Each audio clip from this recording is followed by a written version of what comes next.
Hi guys, எல்லாருக்கும் வணக்கம் guys. இந்த வீடியோவில் நம்ம என்ன பார்க்க போகிறோன்னா, ஆஸ்திரேலியா அணியுடனான செகண்ட் டெஸ்ட் போட்டிக்கு தான் நான் காத்துட்டு இருந்தோம். கண்டிப்பாக அடுத்த போட்டியில் நாங்கள் வெற்றி பெற்று ஆக வேண்டும், வெற்றி பெறுவோம்.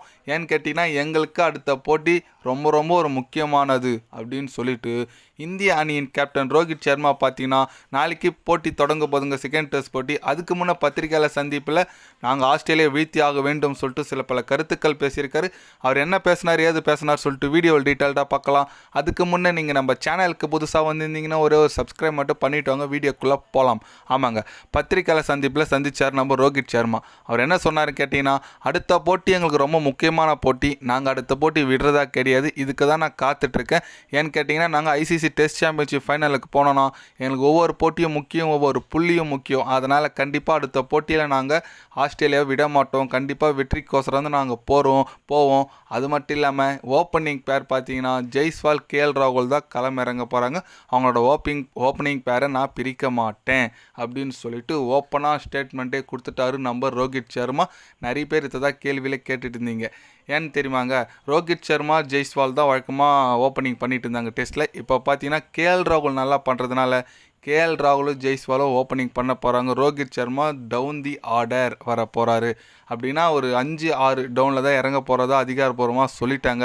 இது ரொம்ப பெரிய விஷயங்க. ஏன்னு கேட்டிங்கன்னா ஒரு கேப்டனாக இருக்கும்போது நான் சொல்கிற இடத்துல தான் இறங்கணும், நான் எங்கே இறங்கணும் அங்கே தான் இறங்கணும்னு சொல்லிட்டு ஒரு ஆணவம் இருக்கும். ஆனால் ரோஹித் சர்மா அதெல்லாம் இல்லாமல் ஓப்பனிங் நல்லா ஆடிங்களா, நீங்கள் ஆடுங்க, நான் கீழே போகிறேன்னு சொல்லிட்டு ரோஹித் சர்மா போகிறாரு. அதுதான் ஒரு லெஜண்ட் கேப்டன் சொல்லலாம்.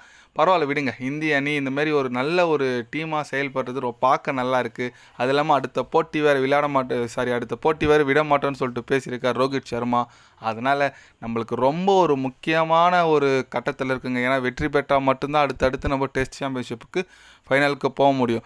ஆஸ்திரேலியாவே இந்த சீரீஸை 4-1 சொல்லிட்டு நம்ம ஜெயிச்சா தான் எந்த ஒரு டீம் கம்பேரிஷன் இல்லாமல் நம்ம ஐசிசி டெஸ்ட் சாம்பியன்ஷிப் ஃபைனலுக்கு 3வது வாட்டியாக போக முடியும்.